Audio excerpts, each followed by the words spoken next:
வணக்கம். புத்தர் இணைய வழி பயிற்சி மையத்திலேருந்து நான் உங்களுக்கு கார்த்திகேயன். இன்னைக்கு லாஸ்ட் பார்த்த அந்த குரூப் 4 கொஷின் பேப்பர் இருக்கு இல்லையா, அதோடைய பார்ட் 2 வந்து பார்க்க போகிறோம். ஸோ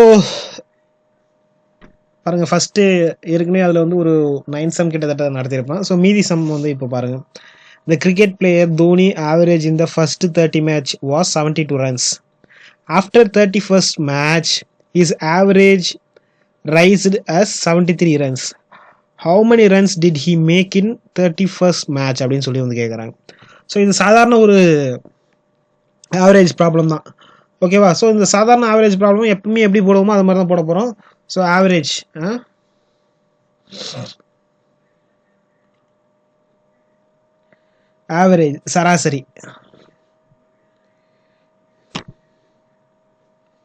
சராசரி, average equal to sum of runs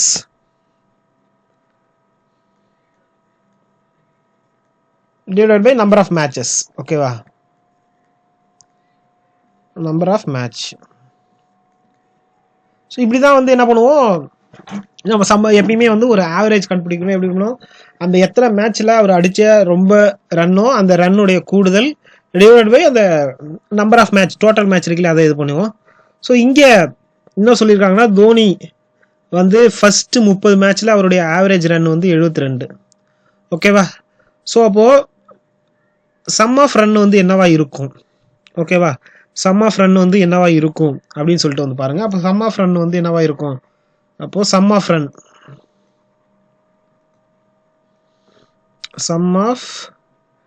run என்னவா இருக்கும் அப்படின்னா average into number of match. அப்போ ஆவரேஜுங்கிறது எவ்வளோ, 72 இன்ட்டு 30, ஓகேவா? அப்போ 72 இன்ட்டு 30 எவ்வளோ கிடைக்குது, இது ஒரு 6, 2160 அப்படின்னு வருது, ஓகேவா? இது வந்து என்னது, ஃபஸ்ட்டு 72 ஆவரேஜ் வருது இல்லையா, அந்த இதுக்கான டோட்டல் ரன்ஸ். அடுத்து என்ன சொல்கிறாங்க, அடுத்த பாயிண்ட்டு, ஆஃப்டர் 31st மேட்ச், அதாவது 31வது மேட்ச்சுக்கு அப்புறம் அவர் என்ன பண்ணுறாரு, அவருடைய ஆவரேஜ் வந்து ரைசஸ் எவ்வளோ, 73 ஆகுது. அப்போ 31வது மேட்ச்சில் என்ன அடிச்சிருப்பாரு அப்படின்னு சொல்லி கேட்குறாங்க. ஸோ இப்போது நம்ம 31வது மேட்ச்சில் எவ்வளோ அடிச்சிருப்பார் அப்படின்னு நம்ம பார்க்கணும் முடியாது. அந்த சம் ஆஃப் ரன்ஸ் வந்து இதுலேயும் பார்க்கணும், ஓகேவா? இதுதான் தமிழில் வந்து இது ஆவரேஜ்னா சராசரி, சம் ஆஃப் ரன்ஸ்னா மொத்த ஓட்டங்கள், அல்லது ரன்னு கொடுத்துருந்தாங்கன்னா ரன்னு, நம்பர் ஆஃப் மேட்சஸ்னால் எத்தனை இது நடந்திருக்கோ, போட்டி நடந்திருக்கோ அதனுடைய எண்ணிக்கை. சரி, அப்போது இது வந்து ஃபஸ்ட்டு இது நம்ம கண்டுபிடிச்சிருக்கோம். செகண்ட் இது என்ன சொல்கிறாங்க, செகண்ட் இதில்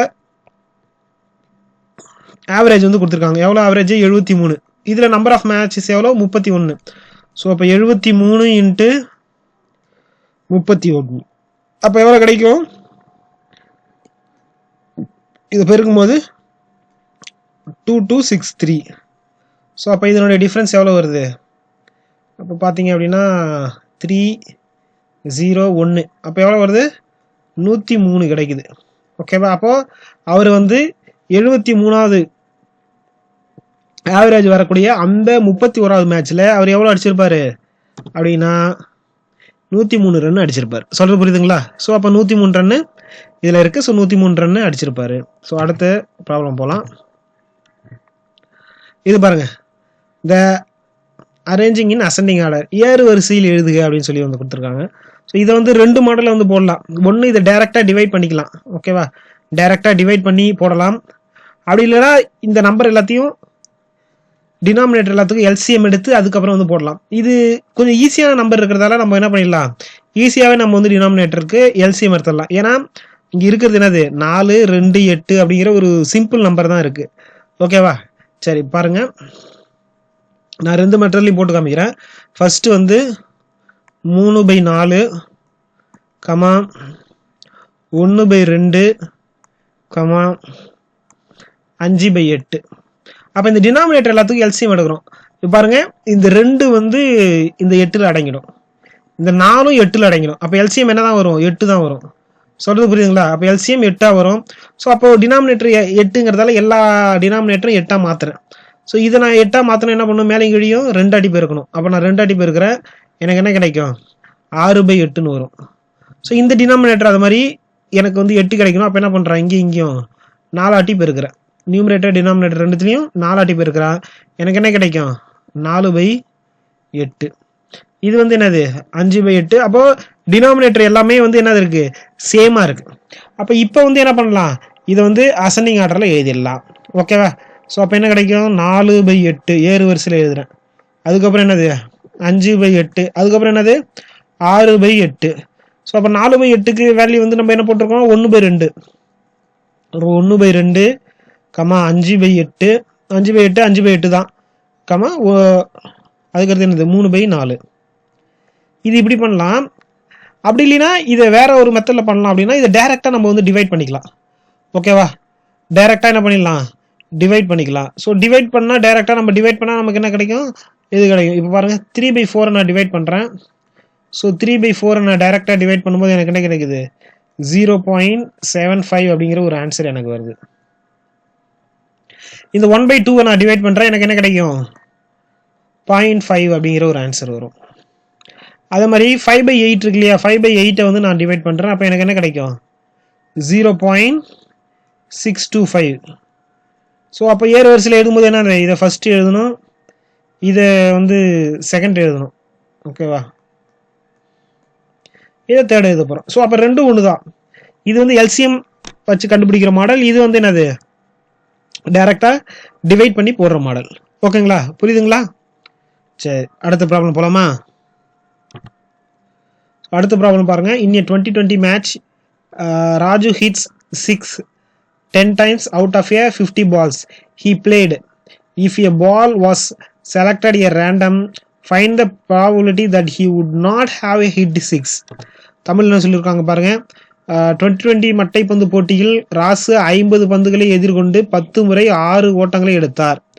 அவர் எதிர்கொண்ட பந்துகள் ஒரு பந்தை சமவாய்ப்பு முறையில் தேர்ந்தெடுக்கும் போது அதில் அவர் 6 ஓட்டங்கள் எடுக்காமல் இருப்பதற்கான நிகழ்தகவு.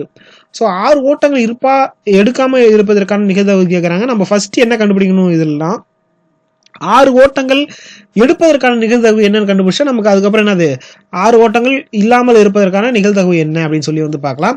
ஸோ இப்போ ஃபர்ஸ்ட் இது வந்து இதில் மொத்தமாக பார்த்தீங்கன்னா 50 பந்துகள் சொல்லியிருக்காங்க. ஸோ இப்போ டோட்டல் இதில் வந்து எவ்வளோ இருக்கும், 50 பந்துகள் தான் இருக்கும். ஸோ இதை வந்து நம்ம என்ன பண்ணுறோம், n(s)ன்னு எடுத்துக்கிறோம். இப்போ n(s) அப்படிங்கிறது என்னது 50. ஓகேவா? n(s) சாம்பிள் ஃபேஸ், அதாவது கூறுவெளி அப்படின்னு சொல்லி தமிழில் சொல்லுவாங்க. ஸோ அது வந்து என்னது கூறுவெளி அப்படிங்கிறது என்னது இங்கே 50. ஓகேவா? தமிழில் வந்து அதை வந்து கூறுவெளின்னு சொல்லுவாங்க. ஸோ இது வந்து 50 அப்படின்னு சொல்லி எடுத்துருக்கோம். n(s) sample space. இதுக்கப்புறம் n(e) அப்படின்னு சொல்லி ஒன்று இருக்கும். அது என்ன அப்படின்னு கேட்டிங்கன்னா, இப்போ இந்த இதுல வந்து எத்தனை ஈவெண்ட் நடக்க போகுது அப்படின்னா 10 ஈவெண்ட் தான் நடக்கும். ஏன்னா அவங்க என்ன சொல்லியிருக்காங்க, 10 ஈவெண்ட் தான் நடக்குது அப்படின்னு சொல்லியிருக்காங்க. அப்போ n(e) இதை நான் எடுத்துக்கிறேன். ஓகேவா? அப்போ ப்ராபபிலிட்டி ஆஃப் இ நம்ம என்னன்னு அப்படின்னு சொல்லி இப்போ பார்க்க போறோம். ஓகேங்களா? பாருங்க. அப்போ P(e) equal to n(e) by n(s). அப்போ n(e) அப்படிங்கிறது ஓகேவா, n(e)க்கு வந்து இங்கே நம்ம என்ன போட்டிருக்கோம் 10 அப்படின்னு சொல்லி எடுத்திருக்கோம். n(s) அப்படிங்கிறது நம்ம என்ன எடுத்திருக்கோம் 50 அப்படின்னு சொல்லி வந்து எடுத்திருக்கோம். ஸோ இது ரெண்டுத்தையும் சிம்பிளிஃபை பண்ணுறேன், எனக்கு என்ன கிடைக்குது 1/5ன்னு கிடைக்குது. இது வந்து என்னது, அந்த இது வந்து நடக்கிறதுக்கான ப்ராபபிலிட்டி தான் வந்து 1/5. அவங்க என்ன கேட்குறாங்க, ப்ராபபிலிட்டி ஆஃப் நாட் ஹிட்டிங் 6, அதாவது 6 அடிக்காமல் இருப்பதற்கான நிகழ்தகவு. ஓகேவா? Not hitting 6, not hitting 6. So அப்போ என்ன கிடைக்கும் 1 மைனஸ் P(e). அப்போ 1 மைனஸ் 1/5. ஸோ இது கிராஸ் மல்டிப்ளை பண்ணி மைனஸ் பண்ணுறோம். அப்போ என்ன கிடைக்கும் நமக்கு 4/5 அப்படிங்கிற ஒரு ஆன்சர் கிடைக்குது. ஓகேவா? பாருங்க, ஆப்ஷன் பியில் 4/5 இருக்கு. ஆன்சர் கரெக்ட் ஆன்சர் என்னது 4/5. சரி, அடுத்த ப்ராப்ளம் போலாமா? The maximum temperature in the city of 7 days was certain week was அப்படின்னு சொல்லி வந்து என்ன சொல்லியிருக்காங்க அப்படின்னு சொல்லி பார்த்தீங்க அப்படின்னா, ஒரு நகரத்தினுடைய 7 நாளுடைய சராசரி வெப்பநிலை வந்து கொடுத்துருக்காங்க. ஸோ இதுல இருந்து மீன் டெம்பரேச்சர் எவ்வளோ அப்படின்னு சொல்லி கேட்குறாங்க. ஸோ மீன் டெம்பரேச்சர் அப்படிங்கும்போது நம்ம என்ன பண்ணுவோம், தமிழில் கொடுத்துருக்காங்க பாருங்க, ஒரு குறிப்பிட்ட வாரத்தில் நகரத்தின் அதிகபட்ச வெப்பநிலை என்ன அப்படின்னு சொல்லி வந்து கொடுத்துருக்காங்க. அந்த வாரத்தின் சராசரி வெப்பநிலையை காண்க அப்படின்னு சொல்லி வந்து கொடுத்துருக்காங்க. ஸோ இப்போ பாருங்க, இதுல வந்து இதை மாதிரி கொடுத்துட்டாங்கனாவே நம்ம என்ன பண்ணணும், ஆவரேஜ் கண்டுபிடிக்கும் போது இது எல்லாத்தையும் கூட்டி ஆவரேஜ் வந்து என்ன பண்ணணும், இது எல்லாத்தையும் மொத்தமாக கூட்டிக்கணும். அப்போ சம்மு டிவைடட் பை அந்த நம்பர் ஆஃப் இது. ஓகேவா? ஸோ இது வந்து நம்பர் ஆஃப் டேஸுங்கிறது இங்கே என்னது 7 நாள் வந்து கொடுத்துருக்காங்க. ஸோ அப்போ அது எல்லாத்தையும் போடுங்க. அப்போ ஆவரேஜ் வந்து இது பண்ணுங்க. ஸோ இது நான் எல்லாத்தையும் கூட்டுறேன். இது எல்லாத்தையும் நான் கூட்டும்போது எனக்கு எவ்வளோ கிடைக்குது அப்படின்னா 244.3. ஓகேவா? Divided by 7. அப்போ மொத்தமாக எத்தனை நாள் இருக்கு, 7 நாள் இருக்கு. அப்போ மொத்தமாக வந்து 7ஆல் டிவைட் பண்ணுறேன். ஸோ அப்போ நான் 7ஆல் டிவைட் பண்ணும்போது எனக்கு என்ன கிடைக்குதுன்னா, இது 3, இதுக்குள்ளார எத்தனை இருக்குன்னா 3, இதுக்குள்ளார எத்தனை இருக்கு அப்படின்னா 4.9. ஓகேவா? ஸோ இதுதான் வந்து இதனுடைய ஆவரேஜ். ஸோ இது எல்லாத்தையும் கூட்டி அப்படியே இதெல்லாம் நான் டிவைட் பண்ண வேண்டியதான். ஸோ இதில் வந்து வேற எதுவுமே இல்லை. சரி, அடுத்த சம் வந்து பாருங்க. A group of 100 candidates have their average height is 63.8 cm with the coefficient of an variation 3.2. What is the standard deviation of their height அப்படின்னு சொல்லி வந்து கொடுத்துருக்காங்க. இது என்ன அப்படின்னு சொல்லி வந்து பார்த்தீங்கன்னா, ஸ்டாட்டிஸ்டிக்ஸ் இருக்கு இல்லையா, இந்த ஸ்டாட்டிஸ்டிக்ஸில் சும்மா சில சம்ஸ்லாம் வந்து கேட்பாங்க. இந்த ஸ்டாட்டிஸ்டிக்ஸ்லாம் வந்து எதில் இருக்கும் அப்படின்னா 10th புக்கில் இருக்கும், 9th புக்கில் இருக்கும். ஸோ இது மாதிரி சிம்பிளான அந்த ஸ்டாட்டிஸ்டிக்ஸ் அதை நம்ம பார்த்தாவே என்ன பண்ணிடலாம், ஈஸியாக வந்து அட்டன் பண்ணிடலாம். ரொம்ப இதுவெல்லாம் டஃப்பாலாம் இருக்காது. ஸோ இதில் வந்து இந்த ஸ்டாட்டிஸ்டிக்ஸில் சில ஃபார்முலாஸ் வந்து நம்ம இதில் இருந்து யூஸ் பண்ண போகிறோம். இல்லை என்னென்ன சொல்லியிருக்காங்க பாருங்க, கோஎஃபிஷியன்ட் வேரியன்ட் சிவி அப்படிங்கிறத கொடுத்துருக்காங்க. ஓகேவா? தமிழில் கொஸ்டின் பாருங்க. ஒரு குழுவில் 100 பேர் உள்ளனர். அவர்களில் உயரங்களின் கூட்டு சராசரி 163.8 சென்டிமீட்டர் மற்றும் மாறுபாட்டு கெழு 3.2 எனில் அவர்களின் உயரங்களின் திட்ட விளக்கத்தை காண்க அப்படின்னு சொல்லி வந்து கொடுத்துருக்காங்க. ஸோ இதுக்கான ஃபார்முலா வந்து என்னென்ன கொடுத்துருக்காங்களோ அதை நான் ஃபர்ஸ்ட் எழுதுறேன். கோஎஃபிஷியன்ட் வேரியன்ஸ் கொடுத்துருக்காங்க. சிவி எவ்வளோ வந்து கொடுத்துருக்காங்க, 3.2. இதுக்கப்புறம் மீன் கொடுத்துருக்காங்க. மீன்னா சராசரி தமிழில். ஸோ மீன் எவ்வளோ கொடுத்துருக்காங்க அப்படின்னா, அதாவது சராசரி உயரம் 163.8. என்ன கேட்குறாங்க, ஸ்டாண்டர்ட் டிவியேஷன் கேட்குறாங்க. எஸ்டி என்ன அப்படின்னு சொல்லி வந்து கேட்குறாங்க. ஸோ இதுக்கான ஃபார்முலா வந்து CV equal to SD divided by mean into 100.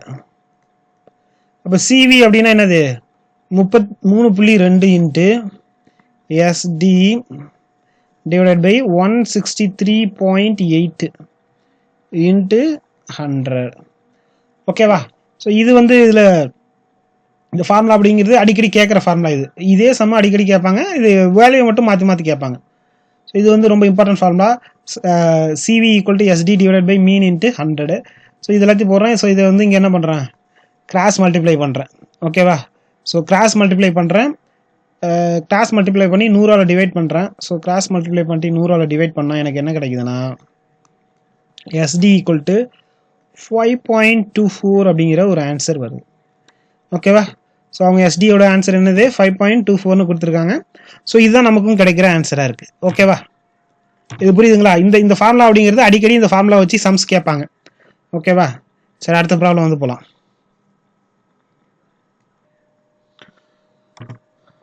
Okay, அடுத்த ப்ராப்ளம் வந்து போகலாம். The present age of Reena and Usha are 24 years and 36 years respectively. What was the ratio between the age of Usha and Reena 8 years ago? இந்த இடத்துல 8 years ago அப்படின்னு சொல்லி வந்து கொடுத்துருக்காங்க. So அந்த கொஸ்டின்ல வந்து பாருங்க, ரீனா மற்றும் உஷாவின் தற்போதைய வயதுகள் முறையே 24 வருடங்கள் மற்றும் 36 வருடங்கள். 8 ஆண்டுகளுக்கு முன்பு உஷா மற்றும் ரீனாவின் வயதின் விகிதங்கள் என்னவாக இருக்கும்? 8 ஆண்டுகளுக்கு முன்பு அப்படின்னு சொல்லி வந்து கொடுத்துருக்காங்க. ஸோ பாஸ்ட்ல வந்து கேட்குறாங்க. ஸோ இது நம்ம எப்படி இப்போ எழுதுறது அப்படின்னா, இதை நான் சாதாரணமாக இதே இடத்துல எழுதிடுறேன். ஏன்னா இது ரொம்ப இது கிடையாது. So Reena by Usha. So இவங்களுடைய வயசு வந்து கொடுத்துருக்காங்க எவ்வளோனா 24/36. ஸோ இவங்க 8 ஆண்டுகளுக்கு முன்பு இவங்களோட வயசு என்ன இருக்கும்? அப்போ -8 -8.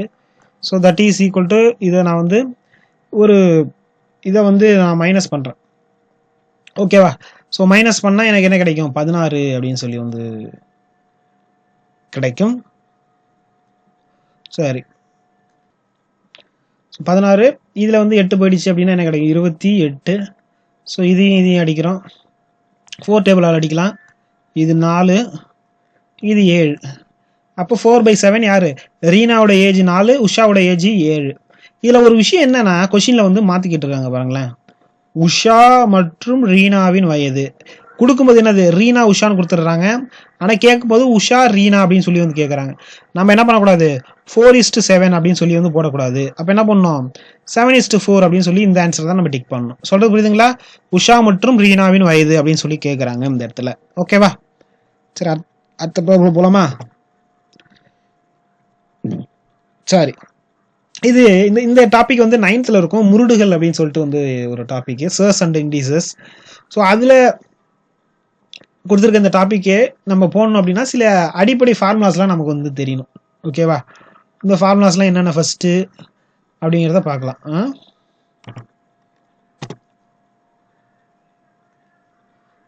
மைனஸ் என்ன வச்சுக்கோங்களேன். இது எப்படி எழுதலாம்?